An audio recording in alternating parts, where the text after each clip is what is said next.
Heard around the world in the ever-escalating trade war was fired last night by Donald Trump, threatening to impose another $200 billion of tariffs on American consumers wishing to buy Chinese goods. This followed the $50 billion in tariffs. And remember, when Trump announced the first $50 billion tax on Chinese goods, he threatened that if China retaliated by taxing its own citizens, that Trump would up the ante with even more taxes on American citizens. Although he didn't use those terms, he's acting as if the guns are pointed in the other direction.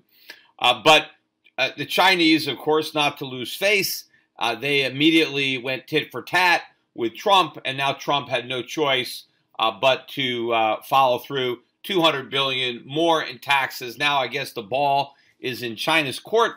We'll see where they take it. But the markets obviously didn't take it very well. They sold off. In fact, the decline in the U.S., as seems to be typical, was much more muted than it was around the world. The Dow was down. It closed down for the 6th consecutive day. This is the longest losing streak for the Dow since March of 2017, down 287. The lows, I think, were down about 415, 430. I forget the exact amount, but not that big a decline. And, the Russell 2000 was up again, another all-time record high. I think on the 6 days that the Dow has been down, I think the Russell 2000 has only been down 2 of those 6 days. So it keeps going up. And this shows you that traders have convinced themselves that America is going to win a trade war, or at least take the fewest casualties. Because the reason that the Russell 2000 is doing better than the Dow or the S&P is that you don't have the multinationals. And the theory is that the domestic economy can easily weather the trade war, that it's no big deal, that trade is a small part of the U.S. economy, and so we got nothing to worry about. But if you are worried, well, maybe worry about the multinationals that stand to lose. So just focus on all these small companies that are just benefiting and basking in the glow of the greatest economy in the history of the world. And if you don't believe it, just ask President Trump, and he will tell you. But this is all a bunch of nonsense. And the nonsense continues to drive the dollar higher. Dollar index above 95. Remember, we were trading with an 88 handle in February on the dollar index, having fallen from about 104, 105 a year earlier, when we started 2017. And of course, when we started 2017, everybody was bullish on the dollar because of the rate hikes, right? That was what was going to drive the dollar higher, were rate hikes. And we had a bunch of rate hikes, and the dollar went lower.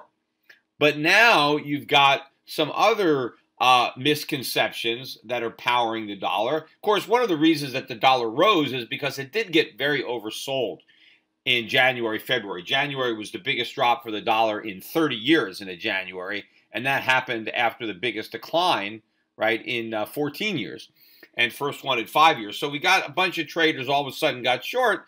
And, now I think the shorts have covered. I think now we have a new group of speculative longs in the dollar that are going to get burned even more badly than the speculative longs who were burned, who crowded to the dollar in January of last year. But the thinking is, at least when it comes to trade, is that the dollar is going to benefit from a trade war, which I think is wrong. I think it's as wrong-headed as the concept that the dollar is going to benefit from larger budget deficits, which I think I brought up this asinine theory in a prior podcast, but let me just revisit the subject today. I don't know how thoroughly I addressed it, and of course some of you may not have heard that podcast, but let me, I'll backtrack to that theory before I get to the theory on the on the trade war being positive for the dollar. But the idea is that the massive increase in government borrowing combined with the Fed's balance sheet shrinkage, to the extent that the Fed is ever able to pull off the reduction in its balance sheet that it has been talking about for years, but it's really supposed to begin in earnest, I think, this fall. I think something like $50 billion a month is supposed to bleed off the Fed's balance sheet. But it's happening at a time where budget deficits are exploding. And so if you look at the enormity of the amount of debt that is going to be sold into the market, both by the Treasury and by the Fed, you're talking about maybe $2 trillion a year worth of bonds. And the thinking is that this is going to absorb all the dollars out there, and there's going to be a dollar shortage, which is complete nonsense. Because number one, what do people think the government does with the dollars they get when they sell a treasury? Or the government sells a treasury, it gets dollars. And what does it do with the dollars? It spends them right back into circulation. There's no shortage. They're right back out there. They go to pay welfare benefits, Social Security, Medicare, the military. All that cash is put right back out there. It's not like these dollars are disappearing. They're there. But also, what do you think treasuries are? I mean, they're just interest-bearing dollars. I mean, that's all they are. If you've got a treasury, I mean, you've got a dollar. I mean, what's the difference between a 30-day treasury bill and a dollar? I mean, you know, they're pretty much the same thing. I mean, the only difference is people don't readily spend their treasuries, right? They don't go into a store and purchase something with a treasury, but they can. I mean, they can cash it in and then they can buy something, but they're effectively dollars. So, you know, even though the Federal Reserve, in theory, will be shrinking its balance sheet, the U.S. government will be expanding its balance sheet. What are the Federal Reserve's liabilities? Their liabilities are dollars, right? They're Federal Reserve notes, right? They're liabilities for nothing, because what do you get if you have a dollar? You get nothing. I mean, if you have, you know, a 20, they'll give you 2 tens. But I mean, what's that? That's 6 of one, a half dozen of the other. But Federal Reserve notes are liabilities of the Fed. It's just that if you have one, unless you're a bank and you put it on deposit with the Fed, you're not getting paid any interest. But the Treasury issues its own liabilities. They're called Treasury bonds or notes or bills, depending on the maturity. The difference is the Treasury has to pay you interest when you own its liabilities. And if you have Federal Reserve notes in your pocket, the Federal Reserve doesn't have to pay you anything. But the supply of dollars is really the supply of Federal Reserve notes and Treasury notes. They're all notes. They're all promises to pay dollar, just the Treasury's notes have a fixed maturity and have a yield, and the Fed's notes have no maturity and no yield. But it's all part of the global money supply. So to say that dollars are disappearing, we're going to have a shortage of dollars when the Treasury is flooding the world with its IOUs for dollars is nonsense. It doesn't matter what form these dollars are taking, they are out there, right? The supply is there. There is a glut.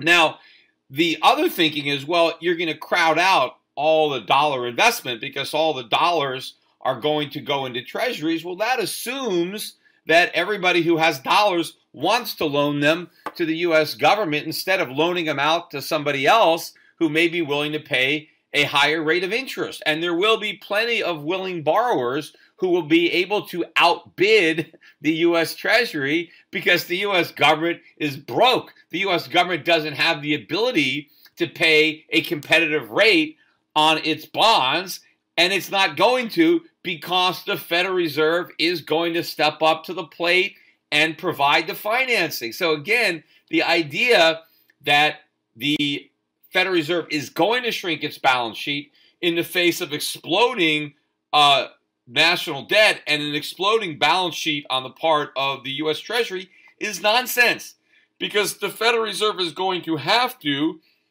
buy these bonds and reverse course and not follow through with quantitative tightening if it wants to keep a lid on interest rates. Now, if for some reason there is in the short run enough private demand to let the Fed off the hook, well, then it could delay that. I mean, maybe it could even shrink the balance sheet for a while, but it's not going to create a shortage of dollars. The supply of dollars is going to grow and grow and grow. Eventually, what's going to happen is it's going to be the demand for those dollars that is going to collapse, not the supply. And when the demand for dollars collapses, then the price of the dollar collapses. You get massive inflation That is what is coming. But let me now just jump forward a little bit to talk about the trade war and the idea that the trade war is also somehow bullish for the dollar. And this is, the same nonsense that you got with the increase in the budget deficits. The idea is that if we impose all these tariffs, that our massive trade deficits are going to shrink. And a shrinking trade deficit is also going to create a dollar shortage. After all, where do our trading partners get their dollars? Well, they get them by exporting products to the United States. But the problem is they've already got a glut of dollars. It's not like they don't have a bunch of dollars from exporting products to the United States for decades. Dollars are piling up all around the world. Of course, they're piling up in the form of U.S. treasuries, but they're also just out there in Federal Reserve notes. But the world is not running out of dollars. I mean, that's for sure. And even if our trade deficits shrink because of the tariffs, they're not going away. They're still going to be enormous. So we're still going to be oversupplying the world with an asset that it already has in abundance. So this idea that, our enormous deficits getting slightly less enormous is somehow going to send the dollar skyrocketing as everybody is scrambling to get their hands on them, this is nonsense. But also you have to remember, if the U.S. trade deficit is shrinking, what does that probably mean? It probably means that Americans are importing less stuff, right? That's why the deficit is going down. We're not buying as much Chinese stuff. Well, if we're not buying as much Chinese stuff, then what does that mean? It means we're not buying as much stuff, period. I mean, because if we're not buying the Chinese stuff, it's not like there's a bunch of American-made stuff. It's not like when you go to Walmart, there's a section of the Chinese stuff, and there's another aisle with all the U.S. stuff, and it's all the same products. And so if the stuff isn't there on the Chinese aisle, you just go and pull stuff down from the American aisle. There is no American aisle. They don't have any stuff made in America. All that stuff's made in China. If it's not made in China, it's made in some other country that's probably going to be subjected to the same tariffs.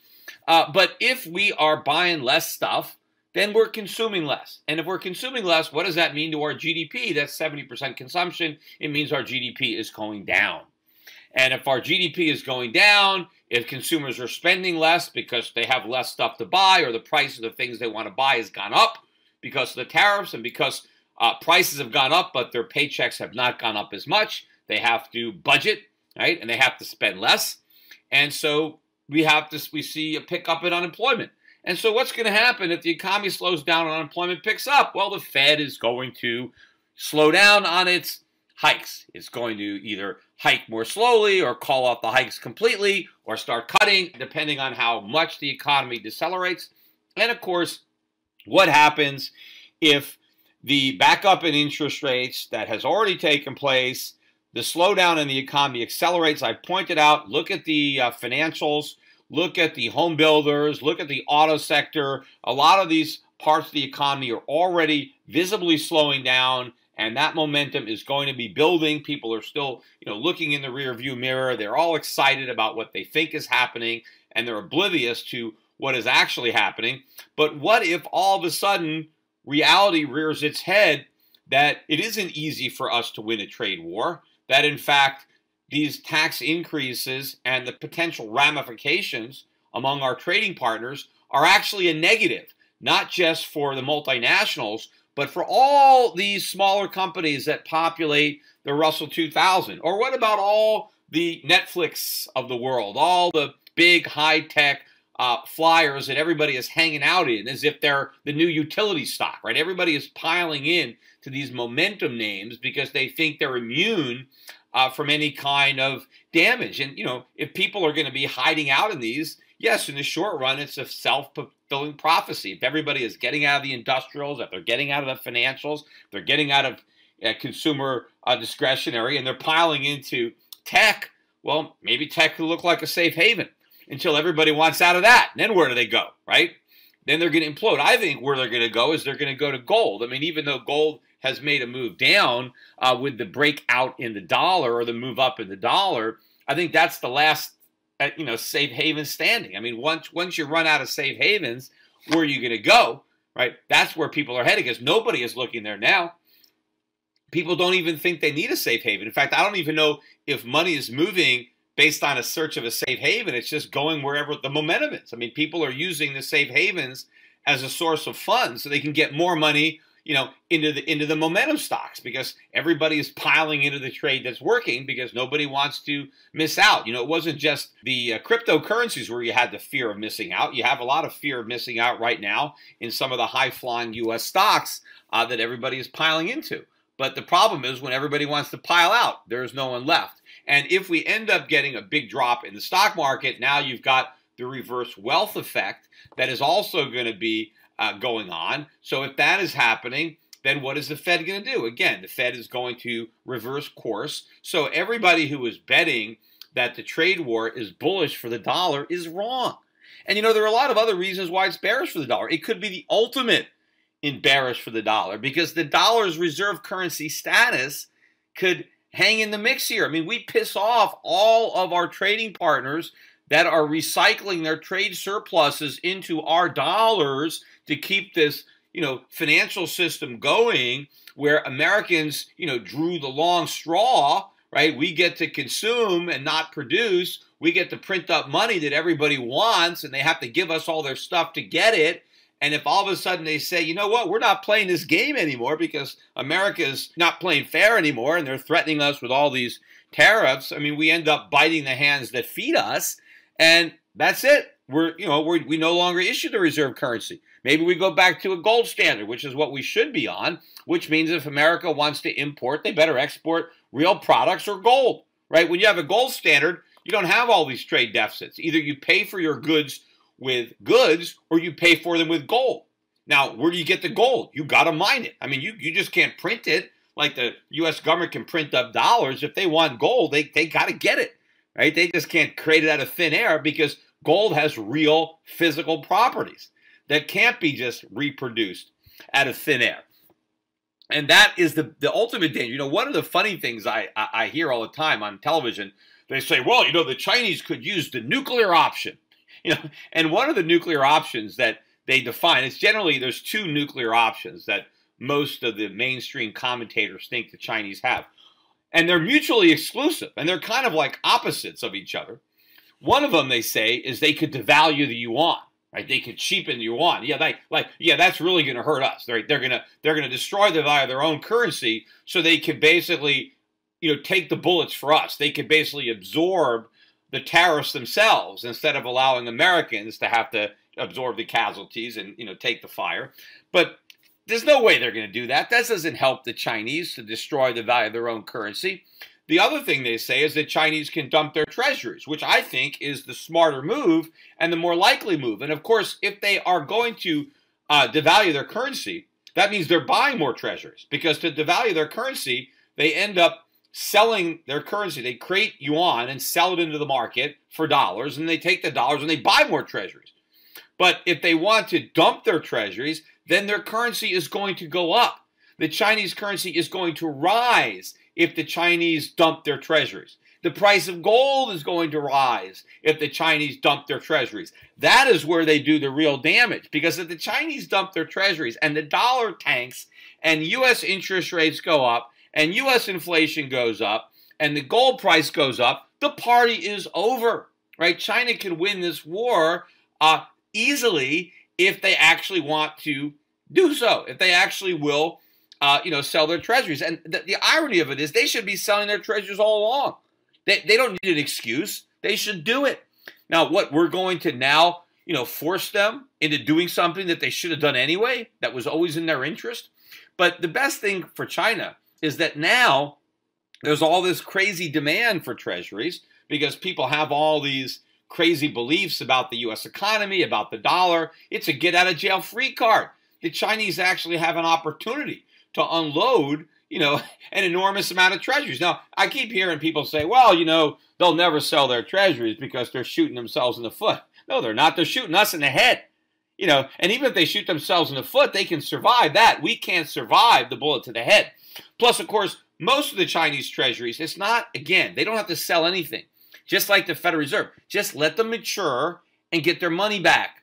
right? It's not about selling the treasuries. It's about selling the dollars, right? It's a two-step process. First, you sell the treasuries, or you allow your treasury to mature. When your treasury matures, the U.S. government has to give you dollars. But where is the U.S. government going to get the dollars if the Chinese let their bonds mature, and at the same time, the Federal Reserve is allowing their bonds to mature? Where is the Treasury going to get the dollars to pay off the Fed and to pay off China? Now, of course, when they pay off the Fed destroys the dollars and takes them out of circulation. But when they pay China, China sells the dollars right into the global supply, pushing down their value. But where are all these dollars going to come from? I mean, they can't get them from taxpayers, right? So this is the dilemma. If China decides that they want to shrink their balance sheet, then the Fed's got no choice but to reverse course and to expand its balance sheet to accommodate it, to make it possible. Otherwise, we basically have to default.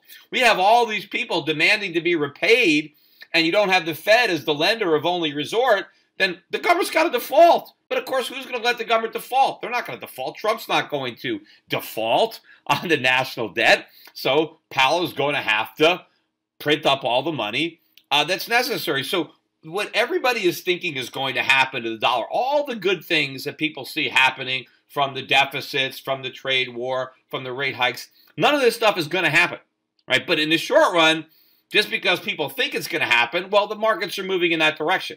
It does make it difficult for people who have done the right thing, right? You know, you take the pain because you watch some of your positions move against you. That's fine, because it's just a bunch of fools, just a bunch of idiots doing the wrong thing, distorting markets. It's giving the smart people an opportunity to beef up their positions, to get more money in on a winning trade, because the winning trade is to be short the dollar. It's to be long these foreign stocks. It's to be long these emerging markets. It's to be long these currencies. And I know there's some pain, but, you know, no pain, no gain. And sometimes the more pain you take on a trade early on, the more gain you make on the trade later on, because the pain is a reflection of all the people doing the wrong thing. But that's what creates the price distortions. That's what creates the opportunity. When we get paid is when all the people who are doing the wrong thing find out. And by the time they find out, it's too late. Right now, they can't correct the mistakes because it's a crisis, and they're just, you know, staring there wondering, how could this have happened? Nobody could have possibly predicted this. Meanwhile, the people who did predict it, you know, are the ones that are laughing all the way to the bank. But while I'm on the subject of laughing, I got to finish up this podcast by talking about Donald Trump's last speech about the Space Force. Now, apparently he mentioned this a few months ago. I don't know how I missed this one. But I never even heard about it until yesterday when he gave this speech.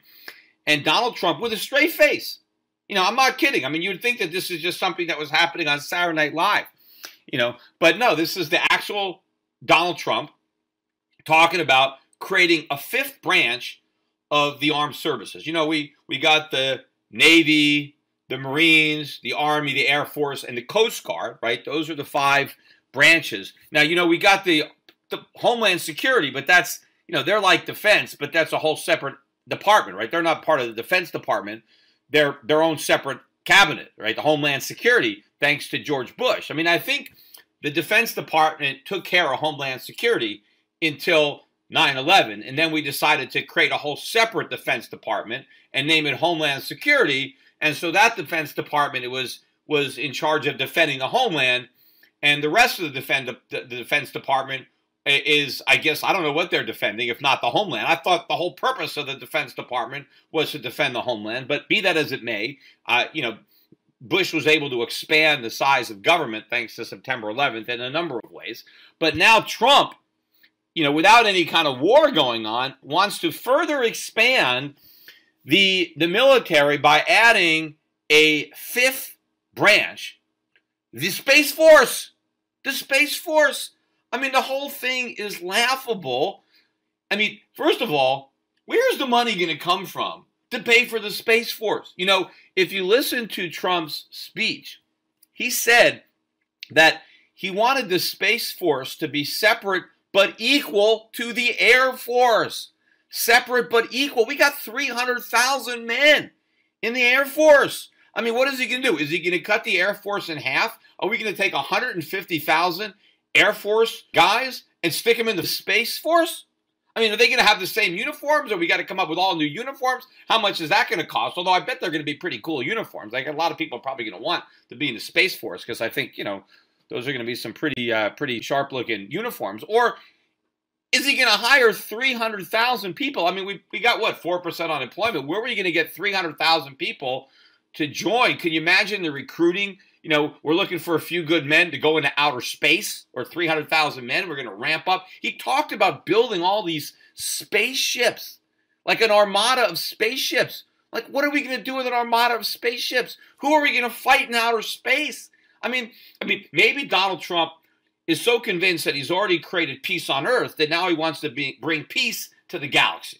The problem is there's already peace in the galaxy, at least as far as we can tell, right? There are no enemies in space, right? There is no reason to weaponize space and to have a bunch of, you know, military guys in, you know, in warships, spaceships, patrolling outer space. Our enemies are earthbound, right? They don't have spaceships. They're not engaging us in space. If we go up to space, we're going to be there all by ourselves. Now, you know, and the funny part is, if Donald Trump actually thinks that one of the reasons to have a Space Force is to protect us in case aliens invade us. I mean, first of all, the odds of aliens invading us are infinitesimally small, right? Assuming we can even afford to build an adequate defense. We don't have the technology. First of all, I mean, I'm laughing because I'm thinking, you know, maybe the idea is we're going to build this Space Force, and I know we don't have the money, but maybe Trump is going to force the aliens to pay for it, like he's going to make the Mexicans pay for the wall, right? Because now, you know, it's not just illegal aliens that we got to keep out. We got to keep out the actual aliens. But believe me, if there are any aliens, and they actually can get their way to Earth with an army, right? They can travel hundreds or thousands or who knows how many, tens of thousands or millions of light years to the Earth for the purpose of invading us.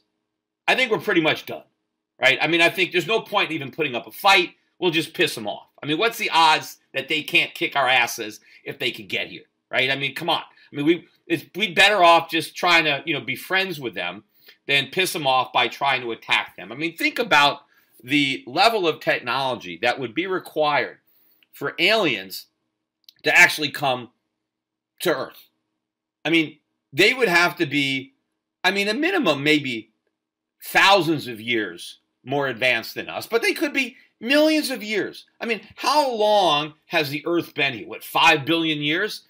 How long have men been on the Earth? I mean, Homo sapiens. I forget my, you know, anthropology. What have we been here? 50,000 years, 100,000 years? I'm not sure when the first cavemen came around, but I mean, how long have we actually had a civilization? You know, where we had like cities? I don't know, a few thousand years that we've had that, right? How long have we had industrial cities? A couple of 100 years?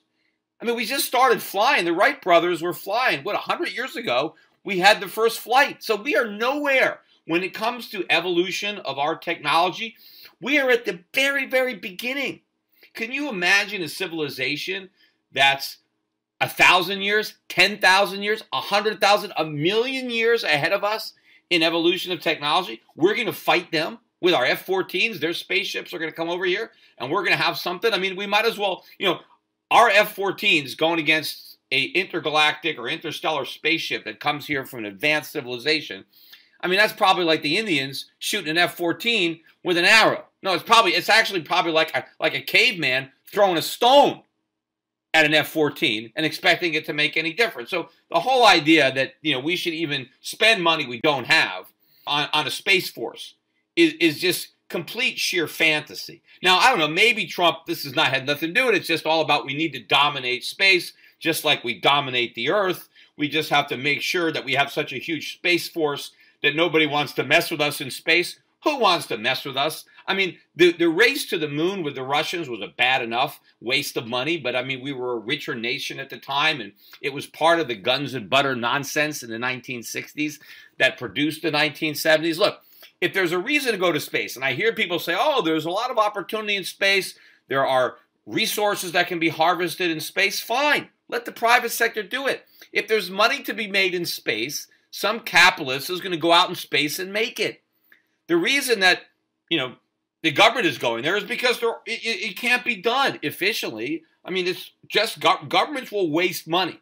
But why should we go to space if going to space is a waste of money? Look, I'm happy to go to space when it's a wise use of our resources. And who is going to determine that? The private sector, when you have a profit motive. When people investing their own money decide that it's worth it to go to space, fine. Let them invest their money. I don't want Trump spending my money going to space and claiming that it's because of a national defense issue. He said, we have to secure space, like it's a matter of life and death. Why? There is no threat to the Earth coming from outer space. And any of our so-called enemies that we have, whether it's Iran or North Korea, if they attack us, it ain't going to be from outer space, right? They're attacking us from the Earth. And so we defend ourselves from the Earth. We don't go deeper than dead. But again, no one even worries about the idea that we're just going to spend all this extra money on building up our Space Force. You know, one thing that I thought about when I heard about this is it made me think about Paul Krugman. Remember Paul Krugman? He had an idea that if we really wanted to come up with a big stimulus for the economy, that what we could do is fake an alien invasion, right? And then we could spend all this money preparing for an alien invasion that never actually occurs. But the spending of all that money, he argued, would act as a great economic stimulus. And of course, I thought this was completely, you know, hysterical at the time, and I talked about it. But maybe Donald Trump actually is thinking about it. Maybe he wants to prepare the next stimulus for a, you know, alien invasion, Paul Krugman style. Because if we have the Space Force and then we have, you know, a big recession and they're looking for a way to spend a lot of money, right, they can fake an alien invasion. And if we've already got the Space Force, right, ready to go, then we can start, you know, building all these spaceships we don't need, preparing for a battle that we're never going to fight. But again, this is the Keynesian argument that spending money somehow creates wealth. And it doesn't matter what we spend it on, right? I mean, you know, we can go to the moon and dig holes, and then we can go to the moon and fill the holes back up again, right? We can spend a lot of money traveling back and forth to the moon and creating and refilling holes. But at the end of the day, we have nothing to show for it, right? And it's not about what you spend. It's about the products that are the byproduct of that productivity. What do you produce? What consumer goods do you create that were not there that make your life better, right? That is the key. You know, again, getting back to this whole idea that America can win the trade war because we are the best customer. We buy everything. Everybody has a surplus with us, so they've got the most to lose. They have it backwards. I mean, we're a deadbeat customer. We buy stuff that we can't afford. But the rest of the world produces stuff. The production is the economic holy grail. It's not the consumption. I mean, anybody can consume. That's the easiest thing that you can do is consume. There's an old economic truism that supply creates its own demand. Right? Now, what does that mean? That means if you can supply something, if you can produce a product, the demand is there naturally. Right? People want what's there. What you can't create is supply from demand. Just because people want stuff doesn't mean that stuff is going to magically appear out of heaven, right? So wanting stuff doesn't result in the supply. But having the supply is what makes demand possible because you cannot consume what does not exist.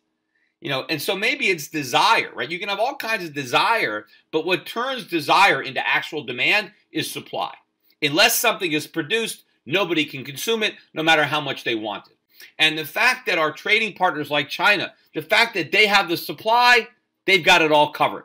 If you got supply, you got demand, you're good. If you just got demand and you don't have supply, you're screwed. Now, what we're able to do is convince the Chinese to supply us with the stuff that we're demanding. They do that through our trade deficits. So if we end up, you know, destroying this relationship where we are, you know, living off the productivity of the rest of the world, in particular China, it's Americans who have the most to lose. And then it's not just going to be the Space Force that we can't afford. We're not going to be able to afford any of our branches of the military. How are we going to pay all these people, you know, in the military? And you know, plus, I think that a lot of our soldiers, I mean, to me, the Space Force is where it's at, too. I mean, not only are they likely to have really cool uniforms, but what's the odds of seeing combat if you're in the Space Force? Right? I mean, it's probably a pretty cushy gig, right? I mean, if you're in the Army or the Air Force, I mean, you could actually be deployed in a real war. But if you're sitting there in the Space Corps waiting for the aliens to attack, I mean, you know, sign me up for that. I mean, that's probably a better way if they ever had a draft again, rather than, you know, joining the National Guard or something and trying to wait it out. A lot of our future presidential candidates could join the Space Force, and then they could say, yes, I'm a veteran. Right, I was in the Corps, I was in the military, I was in the Space Force, right? Didn't see any action, but I was ready, I was prepared. If any giant bugs from outer space, you know, attacked us, I was ready to go. But I mean, this whole thing shows you how asinine. I mean, stuff like this happens at major market tops. You know, who the gods destroy, they first make mad, right? I mean, you get this kind of stuff going on. I mean, Donald Trump brings this stuff up. None of the Republicans are criticizing him. All the guys, Trump could do no wrong. I mean, you see all people standing behind him as he's talking about the Space Force. You know, why is no one laughing?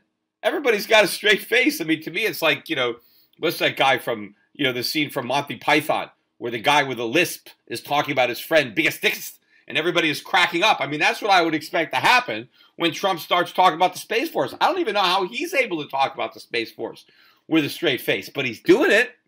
And where's the criticism? Where are the conservatives that are talking about, where's the president going to get all this money for the Space Force? Now, of course, you can say, look, he's just talking about it. He doesn't actually mean it. He's just saying stuff, and he doesn't mean it. Because he's actually saying, I want the Pentagon to study it. I'm going to order the Defense Department. We're going to come up with this new branch.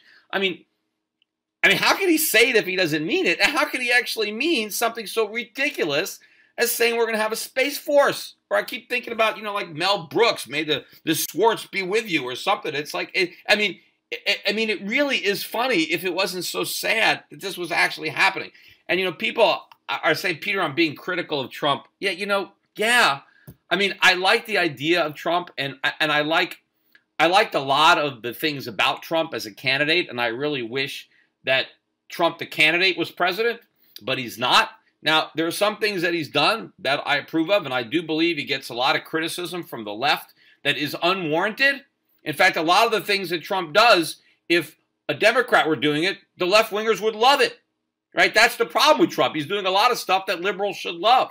They just don't love it because it's being done by Trump, who is somebody they don't like. And for them, it's all form over substance. But what bothers me more is that the Republicans or the conservatives won't criticize Trump when he's obviously wrong, when he's obviously talking nonsense, right? And they're not going to distance themselves from it. They are enveloping themselves in it. They are wrapping themselves up in Donald Trump, and this is going to be a huge mistake.